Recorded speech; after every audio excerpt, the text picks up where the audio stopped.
চলো রেডি?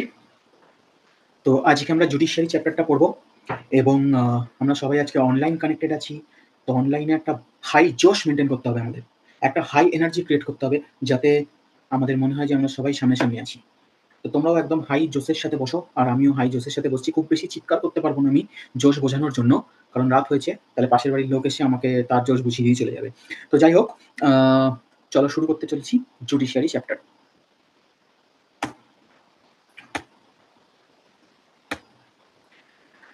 দেখো, আমাদের যে গভর্নমেন্ট আছে, এই গভর্নমেন্টের ৩ খানা অর্গান আছে। যেরকম আমাদের শরীরের অনেকগুলো অর্গান থাকে। হাত, চোখ, নাক, সেরকম গভর্নমেন্টেরও ৩ খানা অর্গান আছে। কি, কি সেই অর্গান?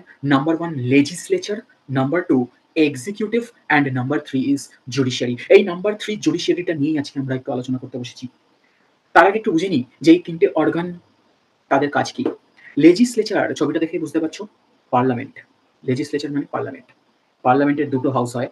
একটা হচ্ছে লোকসভা, একটা হচ্ছে রাজ্যসভা। লেজিসলেচারের কাজ হচ্ছে ল বানানো। এরপরে হচ্ছে এক্সিকিউটিভ। এক্সিকিউটিভে কে থাকে? এক্সিকিউটিভে মিনিস্টার্সরা থাকে। দেখো পার্লামেন্টে যারা থাকে সবাই তো মিনিস্টার নয়। তাদের মধ্যে থেকে যে যারা মিনিস্টার হয় তারা এক্সিকিউটিভের পার্ট হয়। তো এক্সিকিউটিভের আন্ডারে কারা থাকে? Ministers and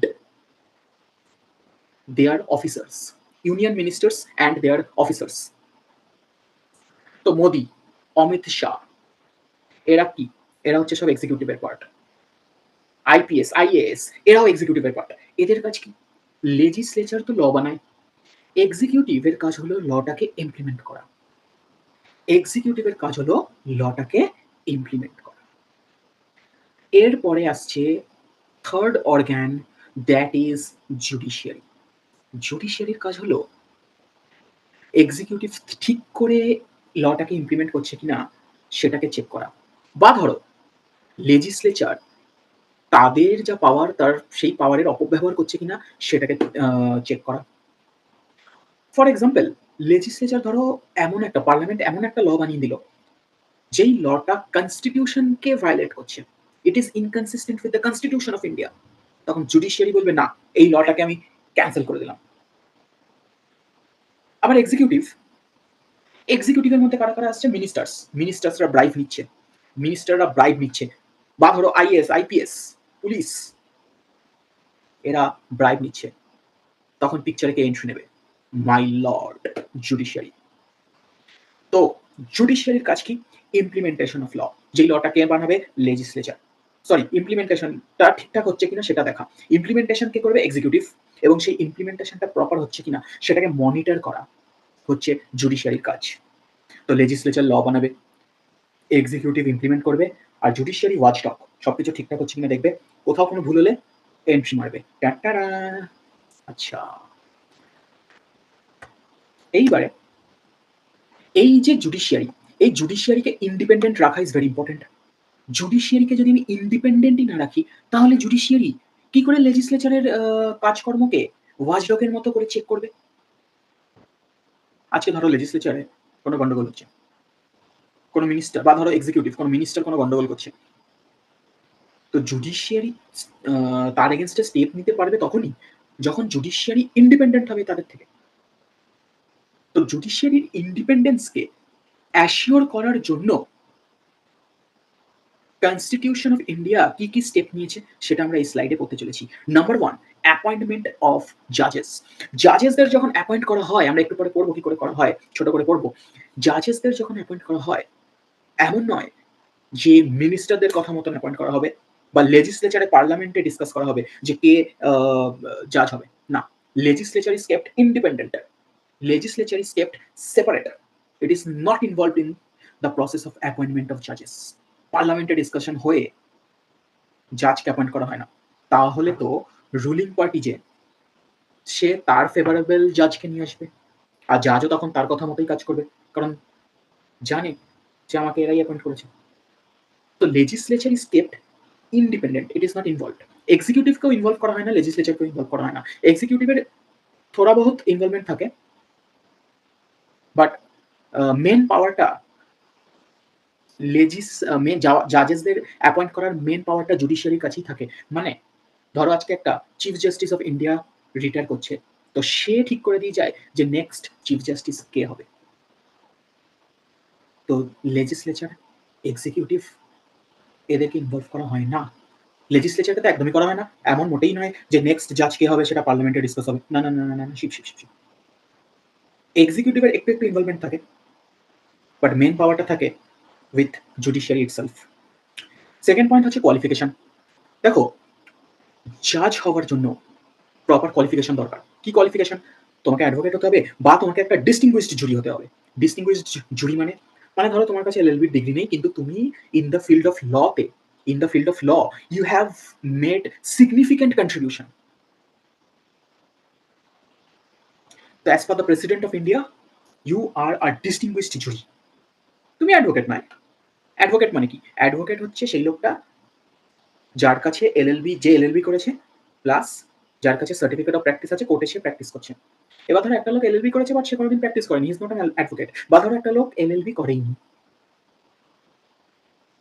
but say legal ফিল্ডে কিছু সিগনিফিক্যান্ট কন্ট্রিবিউশন করেছে, তাকে আমরা বলবো ডিস্টিংগুইশড জুরি। আজ অব্দি, ইন্ডিপেন্ডেন্সের পরে আজ অব্দি এরকম কোনোদিন হয়নি যে কোনো ডিস্টিংগুইশড জুরি যে অ্যাডভোকেট নয় তাকে জাজ হিসাবে অ্যাপয়েন্ট করা হয়েছে, এরকম হয়নি আজ অব্দি। বাট হ্যাঁ, প্রভিশন এটা আছে, হতে পারে, লিগালি পসিবল। বাট সবসময় অ্যাডভোকেটদেরই করা হয় না, নাহলে সে লটা বুঝবে কি করে। যাই হোক, তো কোয়ালিফিকেশন কি? অ্যাডভোকেট হতে হবে বা লিগাল ফিল্ডে ডিস্টিংগুইশড জুরি মানে লিগাল ফিল্ডে সিগনিফিক্যান্ট কন্ট্রিবিউশন হতে হবে। রিয়েল লাইফে আজ অব্দি সবসময় অ্যাডভোকেটরাই হয়েছে। তো একটা লোক sufficient period of time advocate থাকার পরে সে জাজ হিসাবে আসতে পারে। আচ্ছা, তার মানে এরকম মোটেই নয় যে তোমার পাড়ার পল্টুদা, যে রুলিং পার্টির নেতা, তাকে জাজ বানিয়ে দেওয়া হলো। পল্টুদা ক্লাস 8 পাস, সে হয়ে গেছে জাজ। পল্টুদা ক্লাস 8 পাস, সে হয়ে গেছে জাজ, এরকম মোটেই নয়। না, না, না, না। সো প্রপার কোয়ালিফিকেশন দরকার। নাম্বার 3 হচ্ছে ফিক্সড টেনিওর।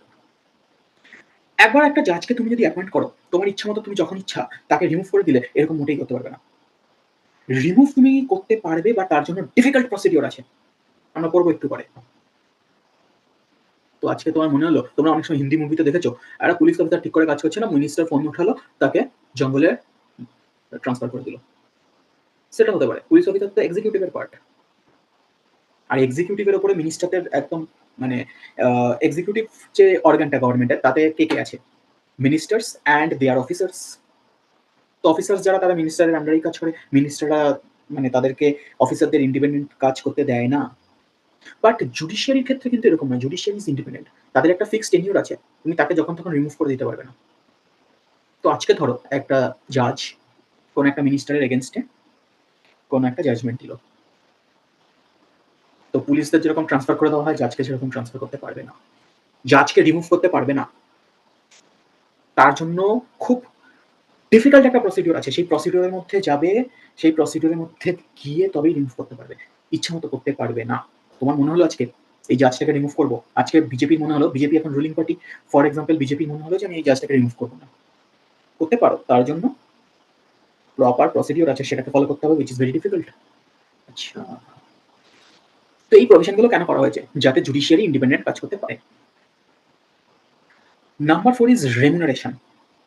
জাজেসদের যে রেমুনারেশনটা দেওয়া হয়, that is also not subject to parliament approval.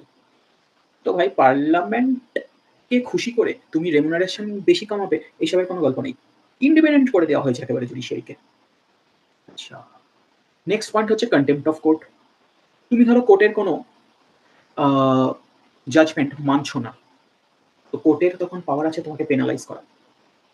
আজকে ধরো কোর্ট কোনো জাজমেন্ট দিয়েছে, তো তুমি যত বড়ই নেতা হও, you have to follow that, otherwise you will be penalized for contempt of court. And point number 6, not subject to parliamentary criticism.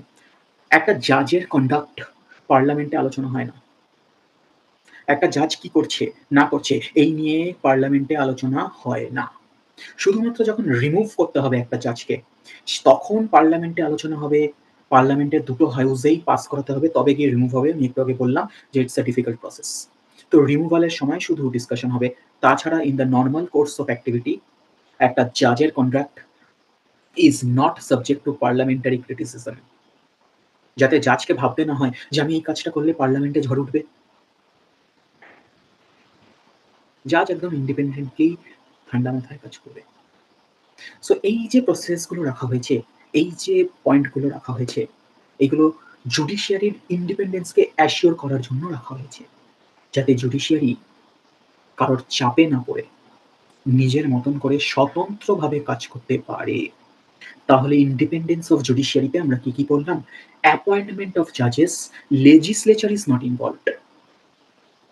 Executive একটু ইনভলভ থাকে, but main power lies with judiciary itself.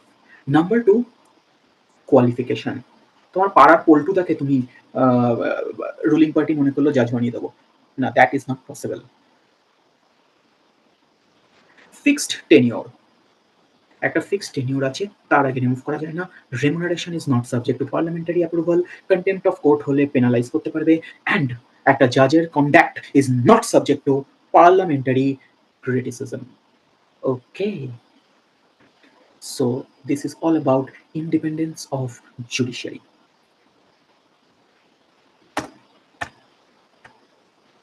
এরপরে আমরা যে টপিকটা পড়তে চলেছি, that is about appointment of chief justice of India. একটু আগে আমি তোমাদেরকে বললাম যে জাজের যখন অ্যাপয়েন্টমেন্ট হয়, সেই জাজের অ্যাপয়েন্টমেন্টে পার্লামেন্ট মানে legislature is not involved. Executive একটু ইনভলভ থাকে, বাট মেন পাওয়ারটা জুডিশিয়ারি নিজের কাছেই রেখেছে। তো এখন চিফ জাস্টিস অফ ইন্ডিয়া মানে সুপ্রিম কোর্টের যে হেড, তাকে আমরা বলি চিফ জাস্টিস অফ ইন্ডিয়া। তাকে কি করে অ্যাপয়েন্ট করবো সেই প্রসেসটা আমরা একটু ছোট করে দেখে নেব। তো দেখো, সবার আগে যে outgoing chief justice of India, সে একটা নাম রেকমেন্ড করবে union minister of law and জাস্টিসকে। ইউনিয়ন মিনিস্টার মানে যে সেন্ট্রাল গভর্নমেন্টের minister.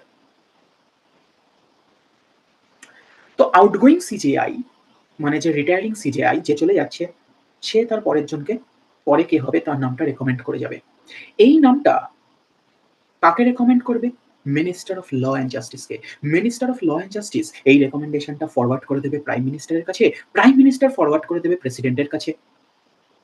President ultimately chief justice of ইন্ডিয়াকে অ্যাপয়েন্ট করবে। একটা কথা মাথায় রাখবে, এই যে chief justice of India recommend করছে না, যার নাম chief outgoing chief justice of India recommend করে, সেই কিন্তু আলটিমেটলি অ্যাপয়েন্ট হয়। তো চিফ জাস্টিস অফ ইন্ডিয়া প্রথমে যে law minister of law and জাস্টিসকে পাঠাচ্ছে, minister of law and justice পাঠাচ্ছে প্রাইম মিনিস্টারকে, আবার প্রাইম মিনিস্টার পাঠাচ্ছে প্রেসিডেন্টকে। এদের কিন্তু, এরা তো এক্সিকিউটিভের পার্ট, এদের কিন্তু কোনো পাওয়ার নেই এইটা বলা যে চিফ জাস্টিস যাকে বলছে তাকে আমরা করবো না। রিজেক্ট করার কোনো অপশন নেই, পাওয়ার নেই এদের কাছে। They cannot reject the recommendation. Maximum to maximum কি করতে পারে, তারা একবার রিকনসিডারেশনের জন্য পাঠাতে পারে যে এই নামটাকে তুমি রেকমেন্ড করেছো, আমাদের মনে হচ্ছে ঠিক না, আরেকবার রিকনসিডার করো। রিকনসিডার করার পরে যদি সেম নামটা chief justice of India, outgoing chief justice of India যদি সেম নামটা আবার পাঠায়, তাহলে president is bound to accept it. তো union minister of law and justice বা প্রাইম মিনিস্টার, এরা কিন্তু রিজেক্ট করতে পারবে না। এরা ম্যাক্স টু ম্যাক্স একবার রিকনসিডারেশনের জন্য পাঠাতে পারে। ঠিক আছে? তাহলে outgoing chief justice of India recommend করবে, কাকে রেকমেন্ড করবে? Union minister of law and জাস্টিসকে। Union minister of law and justice এটা ফরওয়ার্ড করবে প্রাইম মিনিস্টারকে, প্রাইম মিনিস্টার প্রেসিডেন্টকে ফরওয়ার্ড করবে, আর আলটিমেটলি প্রেসিডেন্ট অ্যাপয়েন্ট করবে। President is a puppet basically. এটা একটা প্রসিডিওর যে প্রাইম মিনিস্টার প্রেসিডেন্টকে দেবে, প্রেসিডেন্ট অ্যাপয়েন্ট করবে। তো ইটস জাস্ট আ প্রসিডিওর। তো আলটিমেটলি মেন পাওয়ারটা তাহলে কার কাছে রয়েছে? যে outgoing chief justice of India তার কাছে। এবার একটা কথা মাথায় রাখবে, outgoing chief justice of India কাকে রেকমেন্ড করে?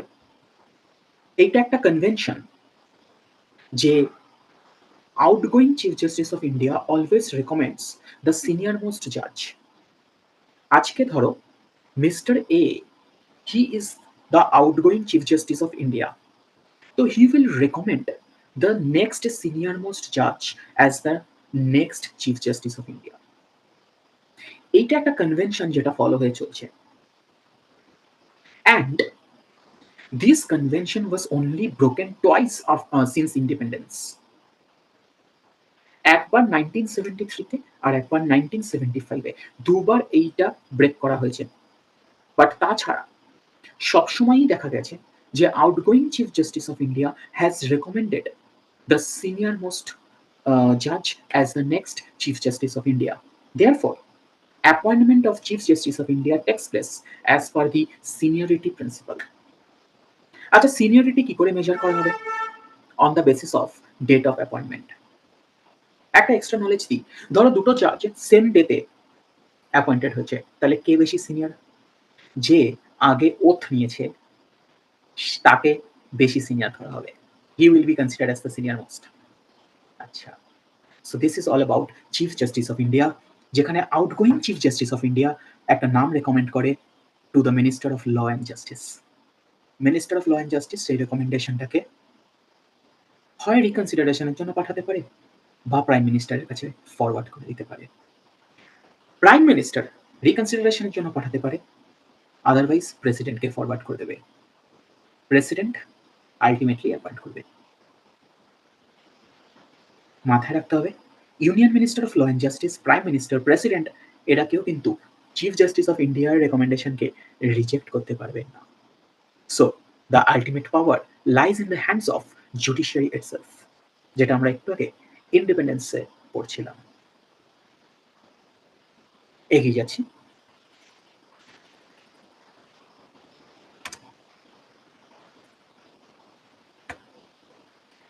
এরপরে আমাদের নেক্সট টপিক যেটা, সেটা হলো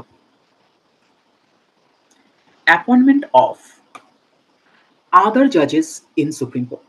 চিফ জাস্টিস ছাড়া বাকি যেই জাজরা আছে তাদেরকে কিভাবে অ্যাপয়েন্ট করা হবে। তো step number 1, chief justice of India will consult 4 senior most judges in the Supreme Court and then decide a name. তো এটাকে বলে কলেজিয়াম সিস্টেম। সুপ্রিম কোর্টের যে চিফ জাস্টিস, সেই চিফ জাস্টিস 4টে সিনিয়র মোস্ট জাজের সাথে কনসাল্ট করবে। মানে চিফ জাস্টিসের পরে 4টে সিনিয়র মোস্ট জাজ তাদের সাথে কনসাল্ট করবে। কনসাল্ট করে একটা নাম ঠিক করবে, সেই নামটা পাঠিয়ে দেবে union minister of law and জাস্টিসকে। Union minister of law and justice পাঠিয়ে দেবে প্রাইম মিনিস্টারকে, প্রাইম মিনিস্টার পাঠিয়ে দেবে প্রেসিডেন্টকে, আর প্রেসিডেন্ট অ্যাপয়েন্ট করবে। একদম সেম চিফ জাস্টিস অফ ইন্ডিয়ার মতো। শুধু চিফ জাস্টিস অফ ইন্ডিয়াতে স্টেপ 1 ছিল যে outgoing chief justice of India সে একটা নাম রেকমেন্ড করে দেবে as per the seniority principle. আর এইখানে chief justice of India will consult with 4 senior most জাজেস অ্যান্ড রেকমেন্ড আ নেম। তারপর ইউনিয়ন মিনিস্টার থেকে প্রাইম মিনিস্টার, প্রাইম মিনিস্টার থেকে প্রেসিডেন্ট, আর ultimately as per the formality president will appoint. Sir, union minister, prime minister, president reject করতে পারে না। একবার রিকনসিডারেশনের জন্য পাঠাতে পারে, কিন্তু রিজেক্ট করতে পারবে না। যদি তুমি প্রাইম মিনিস্টারকে এই পাওয়ারটা দিয়ে দাও যে তুমি রেকমেন্ডেশন রিজেক্ট করে নিজের মতন কাউকে করে দাও, তার মানে আর জুডিশিয়ারি কি ইন্ডিপেন্ডেন্ট থাকলো? The answer is no. আচ্ছা,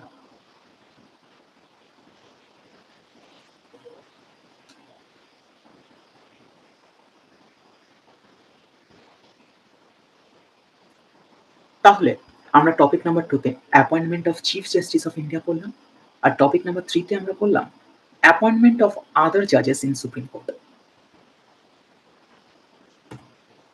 এরপরে আসছে রিমুভাল অফ জাজেস। আমি তোমাদের একটা জিনিস বলেছি যে একটা জাজকে রিমুভ করা is a very difficult procedure. জাজকে যদি খুব ইজিলি রিমুভ করা যেত, তাহলে কি হতো, কোনো জাজ যদি রুলিং পার্টির এগেইনস্টে কোনো জাজমেন্ট দেয়, তাহলে তাকে সরিয়ে দেওয়া হবে। Therefore, the process of removal of judge is a very difficult one. একটা জাজকে তুমি দুটো গ্রাউন্ডে রিমুভ করতে পারো। কি কি সেই দুটো ground? Number 1, incapacity, and number 2, proven misbehaviour. Sir, incapacity মানে কি? মানে ধরো একজন জাজ, সে পাগল হয়ে গেছে, lunatic. So he has become incapacitated to perform his duty. আর প্রুভেন মিসবিহেভিয়ার মানে ঘুষ নিতে গিয়ে ধরা পড়েছে, সোজা কথা। এই দুটো গ্রাউন্ডে তুমি জাজকে রিমুভ করতে পারো, আর কোনো গ্রাউন্ডে নয়। রুলিং পার্টির ছেলের এগেইনস্টে কেন জাজমেন্ট দিয়েছো? এই গ্রাউন্ডে আমি রিমুভ করব না। ইনক্যাপাসিটি আর প্রুভেন মিসবিহেভিয়ার। আচ্ছা ধরো তুমি একটা জাজকে রিমুভ করতে চাইছো অন দিস টু গ্রাউন্ডস। তার জন্য কি কি স্টেপ? প্রথম স্টেপ হচ্ছে রাজ্যসভা কিংবা লোকসভা যে কোনো একটা জায়গায়, পার্লামেন্টের দুটো হাউস আছে তো, যে কোনো একটা হাউসে হয় রাজ্যসভা বা লোকসভা যে কোনো একটা পার্লামেন্টারি হাউসে একটা রিকোয়ার্ড নাম্বার অফ মেম্বার্স একটা নোটিশ দেবে। রিকোয়ার্ড নাম্বার অফ মেম্বার্স মানে লোকসভা হলে সেটা 100 আর রাজ্যসভা হলে সেটা 50। তো তারা স্পিকার বা চেয়ারম্যানকে একটা নোটিশ দেবে। এবারে স্পিকার বা চেয়ারম্যানের যদি মনে হয় যে এই নোটিশটা ভ্যালিডিটি আছে, তাহলে একটা ইনকোয়ারি কমিটি বানানো হবে। Step number 2 will be formation of an inquiry committee. তো ধরো একটা জাজকে রিমুভ করতে চাইছি, তো প্রথমে কি হবে? Required number of members of Lok Sabha or Rajya Sabha will give a notice to the speaker or chairman. মানে লোকসভা হলে 100 জন আর রাজ্যসভা হলে 50 জন একটা নোটিসে সিগনেচার করে দেবে, তাদের সাইন করে দেবে। এইবারে স্পিকার অর চেয়ারম্যান তাদের যদি মনে হয় it is a valid notice, then they will form an inquiry committee. এই ইনকোয়ারি কমিটিতে একটা সুপ্রিম কোর্টের জাজ থাকবে, একটা যে কোনো হাইকোর্টের চিফ জাস্টিস থাকবে, আর একজন ডিস্টিংগুইশড জুরি থাকবে। স্টেপ নাম্বার 3, ধরো এই কমিটি বলল যে হ্যাঁ, আমাদেরও মনে হচ্ছে যে এই জাজ he is guilty of some misbehaviour. এবারে স্টেপ নাম্বার 3, যদি কমিটি বলেই দেয় যে না না না না না, জাজ তো খুব ভালো, পুরো শুভম স্যারের মতন ভালো, দেন তো গল্প ওখানেই শেষ। কিন্তু যদি কমিটির রিপোর্টে কিছু বেরোয়, তাহলে step number 3, both Lok Sabha and Rajya Sabha পার্লামেন্টের দুটো হাউসেই স্পেশাল মেজরিটি দিয়ে একটা motion for removal of the জাজ শুড বি পাসড। দুটো হাউসেই পাস করতে হবে স্পেশাল মেজরিটি, যে কোনো একটা নয়। স্টেপ নাম্বার 1 এ যে কোনো একটা হাউসে যদি একটা নোটিশ দেওয়া হয়, স্টেপ নাম্বার 1 অ্যাক্টিভেট হয়ে যায়। ইনকোয়ারি কমিটিও হয়ে গেল। এবার ইনকোয়ারি কমিটি যদি কোনো ফাইন্ডিংস দেয়, অ্যাডভার্স ফাইন্ডিংস এগেইনস্ট দ্য জাজ, দেন স্টেপ নাম্বার 3 তে পার্লামেন্টের দুটো হাউসেই পাস করতে হবে with special majority. Oh my God! তো step number 3 is a very stringent measure. তো এরকম হয়েছে আমাদের দেশে, স্টেপ নাম্বার 2 এর পরে 3 তে এসে আটকে গেছে। দুটো হাউসেই স্পেশাল মেজরিটিতে পাস করানো ইজ আ ডিফিকাল্ট থিং। তো জাজকে তুমি খুব সহজে রিমুভ করতে পারবে না। So this is all about removal of জাজেস। জাজকে দুটো গ্রাউন্ডে রিমুভ করতে পারবে, ইনক্যাপাসিটি অ্যান্ড প্রুভেন মিসবিহেভিয়ার। আর রিমুভ করার স্টেপ কি? 3 টে স্টেপ তোমাদের সামনে।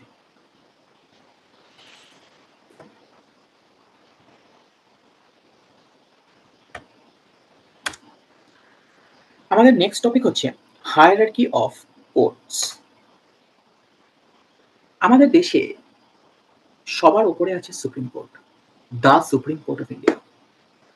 দেশে একটাই সুপ্রিম কোর্ট আছে, দিল্লিতে। সুপ্রিম কোর্টের নিচে হচ্ছে হাইকোর্টস।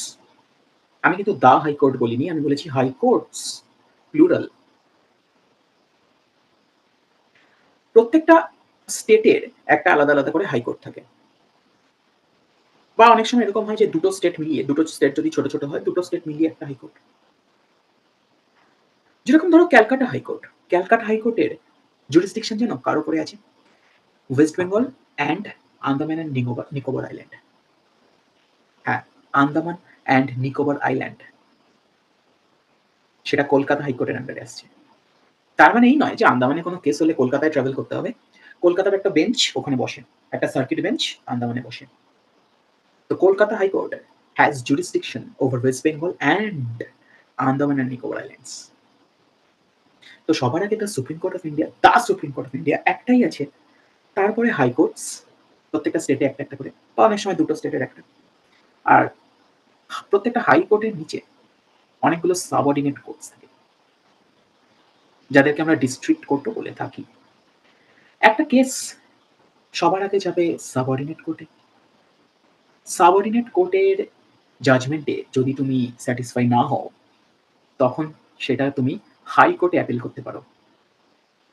আর হাইকোর্টের জাজমেন্টেও ধরো তুমি স্যাটিসফাই নয়, তখন সুপ্রিম কোর্টে যাবে। আর সুপ্রিম কোর্টের জাজমেন্টেও স্যাটিসফাই না হলে চুপচাপ বসে থাকো। মানতে হবে ভাই তোমাকে। আর কিছু করার নেই। আচ্ছা।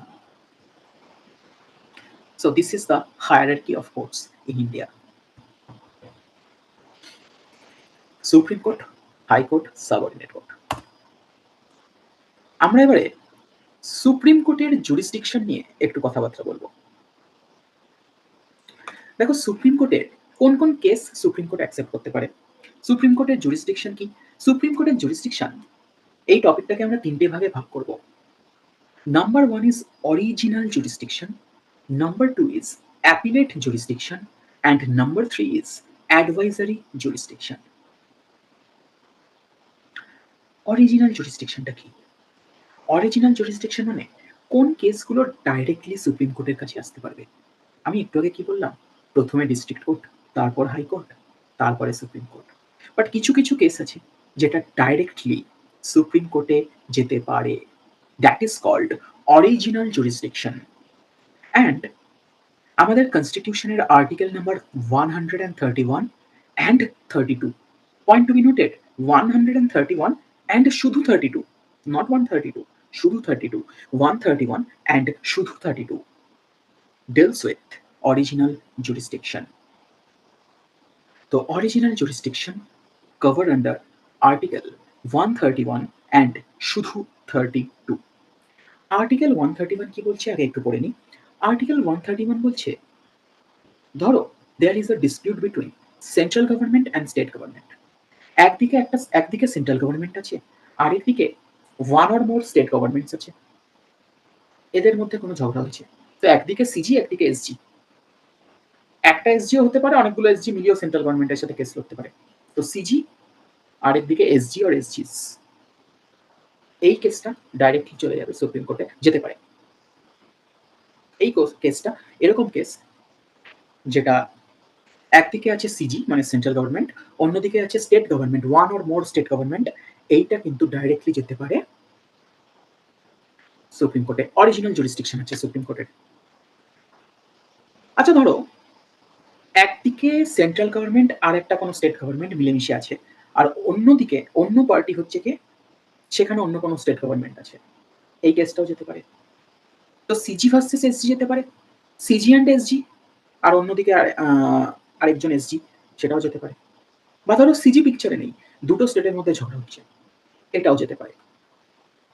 গভর্নমেন্টের ঝগড়া ডাইরেক্টলি সুপ্রিম কোর্টে যেতে পারে। সুপ্রিম কোর্টের অরিজিনাল জুরিসডিকশন আছে অ্যাজ পার আর্টিকেল 131। আর্টিকেল 32 কি বলছে, এটা বেশি ইম্পর্টেন্ট। আর্টিকেল 32 কি বলছে? আর্টিকেল 32 বলছে যে সুপ্রিম কোর্টের অরিজিনাল জুরিসডিকশন আছে যদি ফান্ডামেন্টাল রাইট রিলেটেড কোনো কেস তার কাছে আসে। যদি কোনো ব্যক্তির ফান্ডামেন্টাল রাইট ভায়োলেট হয়, সেই কেসটা ডাইরেক্টলি সুপ্রিম কোর্টে যেতে পারে। This is called writ jurisdiction of supreme court. আজকে ধরো অনমিত্রর নেবার হচ্ছে সৌরিশ। অনমিত্র সৌরিশের ক্রাশকে করেছে বিয়ে। তো সৌরিশ আবার কি করেছে, রেগে গিয়ে সৌরিশ তার বাড়ির বাইরে একটা সিসিটিভি লাগিয়ে দিয়েছে, যেটা directly pointed towards the bedroom of Anamitra and his newly married wife. এখানে অনমিত্রর আর তার ওয়াইফের ফান্ডামেন্টাল রাইট ভায়োলেট হচ্ছে, রাইট টু প্রাইভেসি। হেডফোন আছে তো? তো এই কেসটা ডাইরেক্টলি সুপ্রিম কোর্টে যেতে পারে অ্যাজ পার আর্টিকেল 32। তো আর্টিকেল 32 বলছে cases relating to enforcement of fundamental right can directly go to Supreme Court. Original jurisdiction. এইটাকে আমরা বলি writ jurisdiction of supreme court. তো যদি কোয়েশ্চেন আসে writ jurisdiction related to which article? Article 32। আচ্ছা, তো অরিজিনাল জুরিসডিকশন মানে কখন একটা কেস ডাইরেক্টলি যেতে পারে, গভর্নমেন্টে ঝগড়া হচ্ছে, আর্টিকেল 131, আর ফান্ডামেন্টাল রাইট ভায়োলেট হচ্ছে আর্টিকেল 32। এরপরে আসছে অ্যাপিলেট জুরিসডিকশন। স্যার, হ্যাঁ, স্যার অ্যাপিলেট জুরিসডিকশন মানে কি? অ্যাপিলেট জুরিসডিকশন মানে একটা লোয়ার কোর্টের অ্যাপিল শোনার ক্ষমতা। তো আর্টিকেল 132, 133 আর 134 সুপ্রিম কোর্টকে এই পাওয়ারটা দিয়েছে যে তুমি হাই কোর্টের কোনো পাস করা অর্ডারের এগেইনস্টে অ্যাপিল শুনতে পারো। আর্টিকেল 132 বলছে কনস্টিটিউশনাল কোনো ম্যাটারে, ধরো হাইকোর্ট জাজমেন্ট দিয়েছে, তুমি তার এগেইনস্টে অ্যাপিল শুনতে পারো। 133 বলছে সিভিল ম্যাটারের অ্যাপিল শুনতে পারো, আর ক্রিমিনাল ম্যাটারের অ্যাপিল শোনার ক্ষমতা দিয়েছে আর্টিকেল 134। তো অ্যাপিলেট জুরিসডিকশন মানে একটা লোয়ার কোর্টের অ্যাপিল শোনা, হাইকোর্টের অ্যাপিল শোনা। তো হাইকোর্টের অ্যাপিল শোনার যে জুরিসডিকশন, যে ক্ষমতা, সেটা সুপ্রিম কোর্টকে দিয়েছে আমাদের কনস্টিটিউশনের আর্টিকেল নাম্বার 132, 133 অ্যান্ড 134। কনস্টিটিউশনাল ম্যাটারে হাইকোর্টের অ্যাপিল শুনতে পারে অ্যাজ পার 132, সিভিল ম্যাটার হলে 133, আর ক্রিমিনাল ম্যাটার হলে 134। কিন্তু ধরো আজকে হাইকোর্ট একটা জাজমেন্ট দিয়েছে and you are not satisfied with that particular judgement. তো সুপ্রিম কোর্টে অ্যাপিল করার জন্য তোমাকে হাইকোর্ট থেকে একটা সার্টিফিকেট নিতে হবে। আর্টিকেল 134A অনুযায়ী তুমি হাইকোর্ট থেকে একটা সার্টিফিকেট নিবে, তবেই তুমি সুপ্রিম কোর্টে অ্যাপিল করতে পারবে।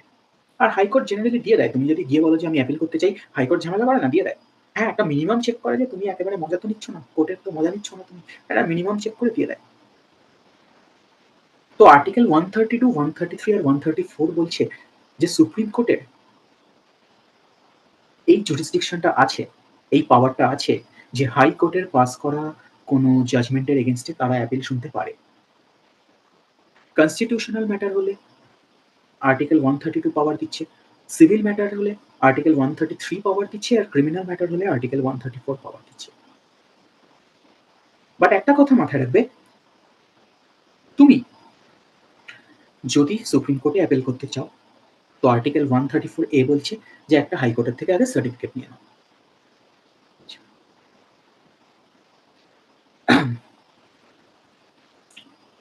আচ্ছা, ধরো কোনো কেস সাবঅর্ডিনেট কোর্টে চলছে এবং সাবঅর্ডিনেট কোর্ট একটা জাজমেন্ট দিয়েছে। তুমি কি সেটার এগেইনস্টে ডাইরেক্টলি সুপ্রিম কোর্টে যেতে পারো? নরমালি তো যেতে পারো না। সাবঅর্ডিনেট কোর্টের পরে আছে হাইকোর্ট, তো তোমাকে হাইকোর্টে অ্যাপিল করতে হবে। বাট আর্টিকেল 136 বলছে, দেখো নিচে নোট বলে লেখা আছে বক্সে, আর্টিকেল 136 বলছে যে তুমি ডাইরেক্টলি সুপ্রিম কোর্টে যেতে পারো, সাবঅর্ডিনেট কোর্টের কোনো জাজমেন্টের এগেইনস্টে ডাইরেক্টলি সুপ্রিম কোর্টে যেতে পারো। বাট এটা সুপ্রিম কোর্টের ডিসক্রিশন যে সে সেই কেসটা অ্যাকসেপ্ট করবে কি করবে না। সুপ্রিম কোর্ট বলতে পারে যে তুমি আমাদের টাইম ওয়েস্ট না করে আগে হাইকোর্টে যাও, হাইকোর্ট থেকে আমাদের কাছে আসবে। বাট যদি সুপ্রিম কোর্টের মনে হয় যে এটা ইম্পর্টেন্ট কেস, অ্যাকসেপ্ট করে নিতে পারে। তো আর্টিকেল 136 বলছে yes you can go to Supreme Court directly from any court, but it is the discretion of Supreme Court to accept such cases. আচ্ছা, হাইকোর্ট থেকে গেলে তো অ্যাকসেপ্ট করবে, বাট তুমি যদি সাবঅর্ডিনেট কোর্ট থেকে যাও, সুপ্রিম কোর্ট অ্যাকসেপ্ট করতেও পারে, না হলে বলতে পারে যে ভাই তুমি আগে হাইকোর্টে যাও। ওকে, so this is all about appellate jurisdiction of Supreme Court, articles 132, 133, 134. Appeal করতে চাইলে হাইকোর্টের সার্টিফিকেট নিতে হবে অ্যাজ পার আর্টিকেল 134A। আর হাইকোর্ট না, সাবঅর্ডিনেট কোর্টের পরেই তুমি টুক করে লাফ দিয়ে চলে যেতে চাইছো সুপ্রিম কোর্টে, যেতে পারো। আর্টিকেল 136 বলছে যেতে পারো, বাট এটা সুপ্রিম কোর্টের ডিসক্রিশন যে সে সেই কেসটা শুনবে কিনা। ওকে,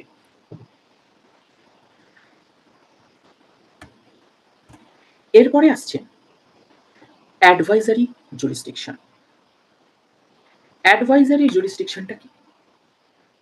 অ্যাডভাইজারি জুরিসডিকশন বলছে যে আমাদের প্রেসিডেন্ট অফ ইন্ডিয়ার যদি মনে হয় যে কোনো একটা ম্যাটার নিয়ে সুপ্রিম কোর্টের অপিনিয়ন দরকার, তাহলে সেই ম্যাটারটাকে সুপ্রিম কোর্টের কাছে পাঠাতে পারে, সিকিং ইটস অপিনিয়ন। ধরো আজকে একটা নতুন ল বানাতে চাইছো, আজকে একটা নতুন আইন আনতে চাইছো দেশে। তো আইন কি হয়, সবার আগে পার্লামেন্টে পাস হয়, তারপরে প্রেসিডেন্ট ওটাতে সাইন করে, পার্লামেন্টে পাস হওয়ার পরে ওটা বিল হয়, আর প্রেসিডেন্ট সাইন করার পরে ওটা হয়ে যায় আলটিমেটলি অ্যাক্ট, আইন। তো প্রেসিডেন্ট সাইন করার আগে ওটা সুপ্রিম কোর্টে পাঠিয়েছে। সুপ্রিম কোর্টের জাজমেন্ট চাইছে, অপিনিয়ন চাইছে যে আ এই অ্যাক্টটা কনস্টিটিউশনকে ভায়োলেট করছে না তো? This is called advisory jurisdiction. অর্থাৎ প্রেসিডেন্টের রেফার করা কোনো ম্যাটার তার উপরে অ্যাডভাইস দেওয়া। Article 143 deals with advisory jurisdiction. Article 143 বলছে যে president can refer a matter to supreme court seeking it's advisory opinion. কখন পাঠাবে প্রেসিডেন্ট একটা জিনিসকে সুপ্রিম কোর্টের কাছে? যখন প্রেসিডেন্টের মনে হবে যে a question of law has arisen and it is expedient to take the opinion of Supreme Court in the matter. তো প্রেসিডেন্টের যদি মনে হয় যে একটা কোনো লিগাল ইস্যু অ্যারাইজ করেছে, একটা কোয়েশ্চেন অফ ল অ্যারাইজ করেছে এবং সুপ্রিম কোর্টের অপিনিয়ন নেওয়াটা দরকার, তখন president of India can refer the matter to supreme court for its opinion. This process is called presidential reference.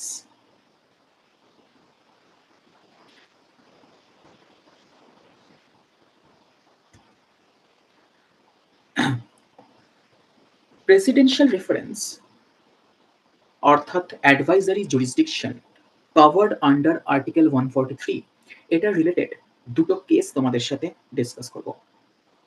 একটা হচ্ছে কেরালা এডুকেশন বিল কেস, আরেকটা হচ্ছে সেকেন্ড কেসটার নামটা না ভুল আছে, এটা হচ্ছে স্পেশাল কোর্ট বিল কেস হবে।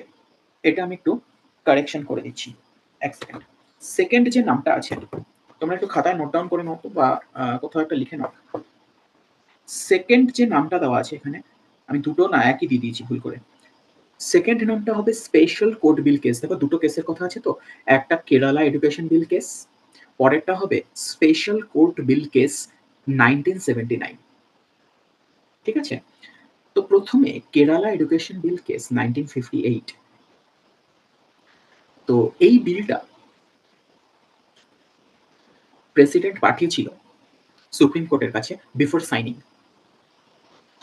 সুপ্রিম কোর্ট দুটো খুব ইম্পর্টেন্ট অবজারভেশন দিয়েছিল regarding presidential reference. Supreme court বলেছিল যে প্রেসিডেন্ট আমার কাছে পাঠাতেই পারে অ্যাজ পার আর্টিকেল 143, কিন্তু আর্টিকেল 143 তে কোথাও বলা নেই যে আমাকে অপিনিয়ন এক্সপ্রেস করতেই হবে। আমি কোনো অপিনিয়ন এক্সপ্রেস করবো কিনা এটা আমার discretion, number one. Second observation ছিল সুপ্রিম কোর্টের যে আমি কোনো অপিনিয়ন দিতেই পারি, but it is just an opinion, এটা কোনো জাজমেন্ট নয়, and therefore it is not binding on other courts. মানে অন্য কোর্টদের যে আমার অপিনিয়নটা ফলো করতেই হবে তার কোনো মানে নেই, তারা নিজের মতন করে ভাবতেই পারে। এইবারে স্পেশাল কোর্ট বিল কেস 1979, এইখানে এসে সুপ্রিম কোর্ট নিজের জাজমেন্টটাকে চেঞ্জ করলো। সুপ্রিম কোর্ট নতুন অবজারভেশন দিল যে expressing opinion is not discretionary. যদি প্রেসিডেন্ট কোনো ম্যাটারকে পাঠায় সে ভেবেচিন্তেই পাঠাচ্ছে, and it is my duty to express the opinion on such matter unless and until the matter is clearly vague.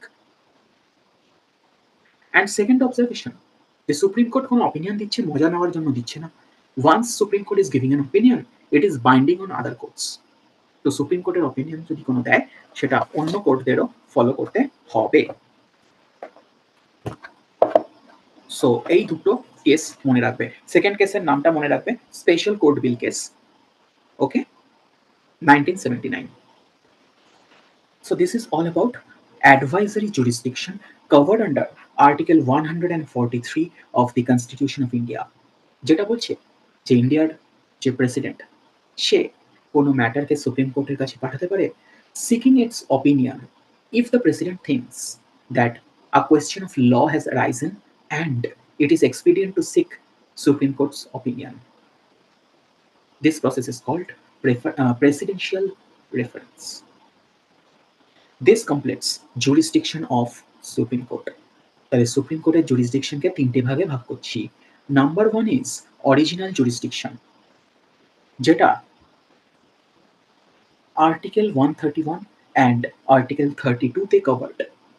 131 and শুধু 32, 131 and শুধু 32।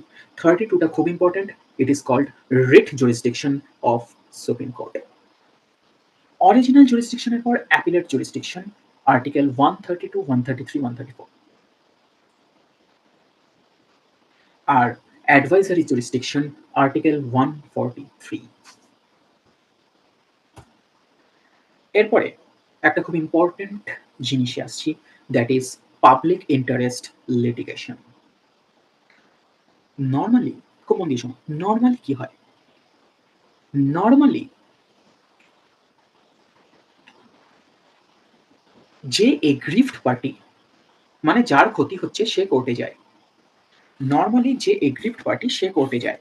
মানে আমি যে বললাম সৌরিশ সিসিটিভি ইনস্টল করেছে, and that is hampering Anamitra's fundamental right to privacy. তো এর এগেনস্টে কোর্টে কে যাবে? এর এগেনস্টে কোর্টে যাবে অনুমিত্র বা তার ওয়াইফ, যারা সাফার করছে। আমি শুভম স্যার, আমি যদি কোর্টে যাই, কোর্ট আমাকে মেরে বের করে দেবে, বলবে ভাই তুমি কে? You are not the aggrieved party, তুমি কেন কোর্টে এসছো? অনমিত্রর প্রবলেম নেই, তোমার কিসের প্রবলেম? কোর্ট আমাকে বের করে দেবে। তো normal rule is that only the aggrieved party can file the complaint in the court of law. কিন্তু কিছু কিছু ক্ষেত্রে কোর্ট এগ্রিভড পার্টি ছাড়াও একজন পাবলিক স্পিরিটেড পার্সনকে অ্যালাউ করেছে to file a complain. This is called public interest litigation. মানে ধরো যে এগ্রিভড পার্টি সে কোর্টে যাচ্ছে না, বাট তার বিহাফে অন্য কেউ যাচ্ছে, যে একটা পাবলিক স্পিরিটেড পার্সন, মানে he is a responsible citizen, as a responsible citizen সে কোর্টে যাচ্ছে, তার কোনো ক্ষতি হয়নি, but as a responsible citizen সে কোর্টে যাচ্ছে। বিকজ যেই কারণে সে কোর্টে যাচ্ছে, that is a very important matter. সেই জন্য সে অ্যাগ্রিভড পার্টি নয়, বাট সে অ্যাজ আ রেসপন্সিবল সিটিজেন কোর্টে যাচ্ছে। Being a public spirited person, আর রেসপন্সিবল সিটিজেন সে কোর্টে যাচ্ছে, অ্যাগ্রিভড পার্টি সে নয়। এবং কোর্ট, সুপ্রিম কোর্ট তার কমপ্লেনটা অ্যাকসেপ্ট করেছে, অনেকগুলো ক্ষেত্রে করেছে। This is called public interest litigation. Supreme কোর্টে যদি মনে হয় যে এই ম্যাটারটা অনেক ইম্পর্টেন্ট, এখানে পাবলিক ইন্টারেস্ট জড়িত আছে, তাহলে অ্যাগ্রিভড পার্টি যায়নি কোর্টে, কোনো রেসপন্সিবল সিটিজেন কোর্টে কেস করেছে, supreme court will accept the case. First case of public interest litigation was the case of Husainara Khatun versus State of Bihar. এখানে হুসেনারা খাতুন বলতেন অ্যাডভোকেট। তো হুসেনারা খাতুন তিহার জেলে যে প্রিজনার্সরা ছিল, তাদের যে পুয়ার কন্ডিশন, সেটার এগেনস্টে সুপ্রিম কোর্টে একটা পিআইএল ফাইল করেছিল। যদিও he was not the prisoner, Hussainara Khatoon was not the prisoner, ও অ্যাগ্রিভ পার্টি নয়, ওর কোনো ক্ষতি হচ্ছে না, but he was as a responsible citizen ও কোর্টে কেস ফাইল করেছিল against the poor condition of the prisoners in Tihar jail. তো সুপ্রিম কোর্ট এই কেসটাকে অ্যাকসেপ্ট করেছিল on the ground of public interest litigation, and supreme court বলেছিল যে তাড়াতাড়ি ট্রায়াল করে যারা নির্দোষ তাদেরকে ছাড়ো, বিকজ দে আর সাফারিং, আর জেলের কন্ডিশনে নেসেসারি ইমপ্রুভমেন্টস করতে বলেছিল। আরেকটা কেস হচ্ছে MC Mehta versus Union of India. এই কেসটাকে গ্যাঞ্জেস পলিউশন কেসও বলা হয়। It is famous as the Ganges pollution case. তো এমসি মেহতা কে ছিল? He was an advocate and he was an advocate and an activist. So he filed a case regarding the pollution which was being spread by the industries.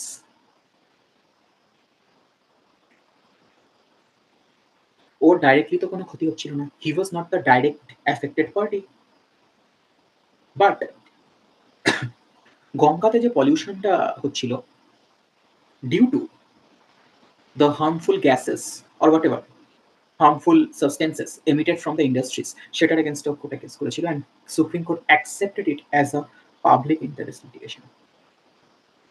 তো public interest লিটিগেশনে the aggrieved party is not filing the case, a public spirited person is filing a case. আচ্ছা, তোমাদের মনে হতে পারে যে supreme court যে এই কেসগুলো অ্যাকসেপ্ট করছে, সুপ্রিম কোর্ট কেন, কি করে অ্যাকসেপ্ট করছে? সুপ্রিম কোর্টকে কে পাওয়ার দিয়েছে এই কেসগুলো অ্যাকসেপ্ট করার? আর্টিকেল 32। আর্টিকেল 32 তো স্যার শোনা, শোনা লাগছে। হ্যাঁ, একটু আগে আমরা আর্টিকেল 32 নিয়ে পড়াশোনা করেছি। আর্টিকেল 32 বলছে ফান্ডামেন্টাল রাইটস যদি হ্যাম্পার হয়, দেন সুপ্রিম কোর্ট ডাইরেক্টলি নাক গলাতে পারে। তো যখন হুসেন আরা খাতুন সুপ্রিম কোর্টে কেস করল, পিআইএলটা ফাইল করল regarding the poor condition of the prisoners, তো সুপ্রিম কোর্ট বলল যে এটা একটা ফান্ডামেন্টাল রাইটের কেস।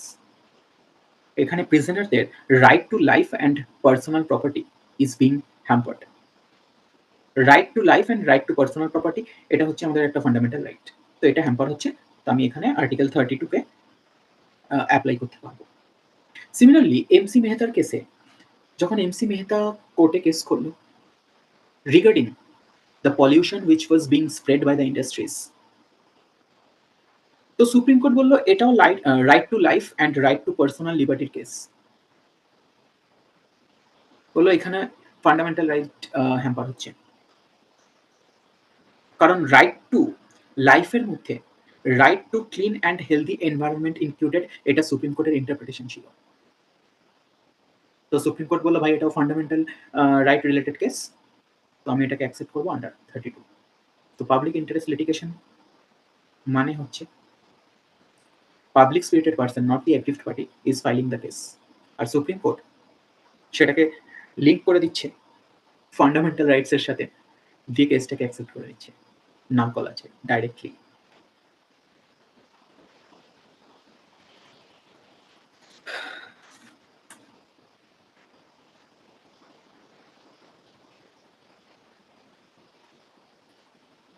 আজকের last topic judicial review and doctrine of basic structure, very important. Judicial review জিনিসটা কি? দেখো, জুডিশিয়াল রিভিউ তার মানে হচ্ছে লেজিসলেচার যদি কোনো ল বানায় তাহলে সুপ্রিম কোর্টের পাওয়ার আছে যে সেই লটাকে চেক করা whether it is inconsistent with the constitution or not। যদি সুপ্রিম কোর্টের মনে হয় যে এই লটা কনস্টিটিউশনকে ভায়োলেট করছে, তাহলে সুপ্রিম কোর্ট সেই লটাকে ইনভ্যালিড করে দিতে পারে। স্যার পার্লামেন্টে পাস হয়েছে, হ্যাঁ তাও ইনভ্যালিড করে দিতে পারে। তো আমাদের কনস্টিটিউশন অফ ইন্ডিয়া তার বিভিন্ন আর্টিকেলে সুপ্রিম কোর্ট অফ ইন্ডিয়াকে জুডিশিয়াল রিভিউ করার পাওয়ার দিয়েছে। কোনো একটা আর্টিকেলে এইটা লেখা নেই, বিভিন্ন আর্টিকেলে ছড়িয়ে ছিটিয়ে লেখা আছে। সব আর্টিকেল মিলিয়ে যদি তুমি জিনিসটাকে পড়ো তাহলে ব্যাপারটা এটা দাঁড়ায় যে if any law which is being passed in the parliament is inconsistent with the constitution, then Supreme Court can strike it off. আচ্ছা, এইবারে একটা মজার কথা শোনো। ধরো পার্লামেন্ট একটা খুব চালাকি করলো। পার্লামেন্ট একটা কাজ করলো যে কনস্টিটিউশনের যেই আর্টিকেলগুলো সুপ্রিম কোর্টকে জুডিশিয়াল রিভিউ করার পাওয়ার দিয়েছিল সেই আর্টিকেলগুলোকেই অ্যামেন্ড করলো। অ্যামেন্ড মানে জানো তো লকে চেঞ্জ করা। একটা কিছু লেখা আছে সেটাকে পরবর্তীকালে চেঞ্জ করা, দ্যাট ইজ অ্যামেন্ডমেন্ট। তো ধরো জুডিশিয়াল রিভিউর পাওয়ারই কেড়ে নিল। আর্টিকেলে তো কনস্টিটিউশন অফ ইন্ডিয়া তো দিয়েছে জুডিশিয়াল রিভিউর পাওয়ার সুপ্রিম কোর্টকে। এবার পার্লামেন্ট ধরো সেই আর্টিকেলগুলোকেই কনস্টিটিউশনের সেই আর্টিকেলগুলোকেই রিভিউ অ্যামেন্ড করে দিল, দিয়ে জুডিশিয়াল রিভিউর পাওয়ারটাই কেড়ে নিল। এইটা যাতে না হয় তাই জন্য সুপ্রিম কোর্ট একটা জাজমেন্ট দিয়েছে।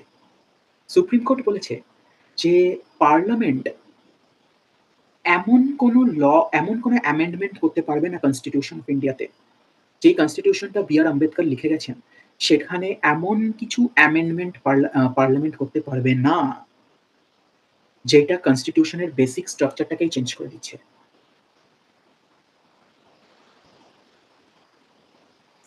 হ্যাঁ, পার্লামেন্টের অ্যামেন্ড করার ক্ষমতা আছে। সুপ্রিম কোর্ট বলছে হ্যাঁ, আমি মানছি পার্লামেন্টের অ্যামেন্ড করার ক্ষমতা আছে লকে, কনস্টিটিউশনকে। কিন্তু এমন কোনো অ্যামেন্ডমেন্ট তুমি করতে পারবে না যেটা কনস্টিটিউশনের যে বেসিক স্ট্রাকচার সেটাকেই চেঞ্জ করে দিচ্ছে। যেরকম ধরো ডেমোক্রেসিকেই তুলে দিলে তুমি। না, you can't do that. Secularism, এইটা হচ্ছে আমাদের কনস্টিটিউশনের বেসিক জিনিস ভাই। সেই basic idea of the constitution can't be changed. তো সুপ্রিম কোর্ট কি বলছে? বেসিক স্ট্রাকচারকে চেঞ্জ করতে পারবে না তুমি কনস্টিটিউশনের। বেসিক স্ট্রাকচারটাকে সেম রেখে বাকি তুমি অ্যামেন্ডমেন্ট করতে থাকো। আর খুব চালাকি করে সুপ্রিম কোর্ট আরেকটা জিনিস জুড়ে দিয়েছে। বলছে জুডিশিয়াল রিভিউ সেটা বেসিক স্ট্রাকচার। নাও বোঝো ঠালা। তার মানে সুপ্রিম কোর্ট কায়দা করে এটা বলল যে কনস্টিটিউশনকে অ্যামেন্ড করে তুমি জুডিশিয়াল রিভিউর যে পাওয়ার দিয়েছিল আর্টিকেল, সেই আর্টিকেলগুলোকে তুমি অ্যামেন্ড করে জুডিশিয়াল রিভিউর পাওয়ারটাকে কেড়ে নিতে পারবে না সুপ্রিম কোর্টের থেকে। তো আরেকবার বলি ছোট করে। প্রথম কনসেপ্ট হচ্ছে জুডিশিয়াল রিভিউ। জুডিশিয়াল রিভিউ কি বলছে? জুডিশিয়াল রিভিউ হচ্ছে সুপ্রিম কোর্টকে পাওয়ার দিয়েছে। কে পাওয়ার দিয়েছে? সুপ্রিম কোর্টকে পাওয়ার দিয়েছে আমাদের কনস্টিটিউশন অফ ইন্ডিয়ার বিভিন্ন আর্টিকেল। কি পাওয়ার দিয়েছে? যে যদি কোনো ল কনস্টিটিউশনকে ভায়োলেট করে, ইনকনসিস্টেন্ট হয়, তাহলে সেটাকে স্ট্রাইক অফ করতে পারো। তো কনস্টিটিউশনের বিভিন্ন আর্টিকেল এই পাওয়ারটা দিয়েছে সুপ্রিম কোর্টকে। এইবারে এমন তো হতে পারে যে কনস্টিটিউশনের যে আর্টিকেলগুলো জুডিশিয়াল রিভিউর পাওয়ার দিয়েছে, সেই আর্টিকেলগুলোকেই অ্যামেন্ড করে দিলে। কারণ পার্লামেন্টের কাছে ল তৈরি করার ক্ষমতা আছে। তারা ল তৈরি করতে পারে, অ্যামেন্ড করতে পারে। তো এইবারে পিকচারে আসছে ডক্ট্রিন অফ বেসিক স্ট্রাকচার। এটা কিন্তু কনস্টিটিউশনে লেখা নেই, এটা সুপ্রিম কোর্ট বানিয়েছে এই ডক্ট্রিনটা। ডক্ট্রিন মানে প্রিন্সিপাল। তো সুপ্রিম কোর্ট বলছে এমন কোনো অ্যামেন্ডমেন্ট তুমি করতে পারো না যেটা আমাদের কনস্টিটিউশনের বেসিক স্ট্রাকচারকে চেঞ্জ করে দেয়। তুমি কনস্টিটিউশনকে অ্যামেন্ড করো, বাট তার বেসিক স্ট্রাকচারকে চেঞ্জ করতে পারো না। আর মনে রেখো, জুডিশিয়াল রিভিউ এটাও কিন্তু আমার বেসিক স্ট্রাকচারের মধ্যে পড়ে। যেরকম ডেমোক্রেসি, সেকুলারিজম, সেরকম জুডিশিয়াল রিভিউ কিন্তু বেসিক স্ট্রাকচার। অর্থাৎ তুমি অ্যামেন্ড করো, কিন্তু অ্যামেন্ড করে বেসিক স্ট্রাকচার চেঞ্জ করতে পারবে না। তুমি অ্যামেন্ড করে ডেমোক্রেসিকে সরাতে পারবে না, সেকুলারিজমকে সরাতে পারবে না, জুডিশিয়াল রিভিউ পাওয়ারও নিতে পারবে না।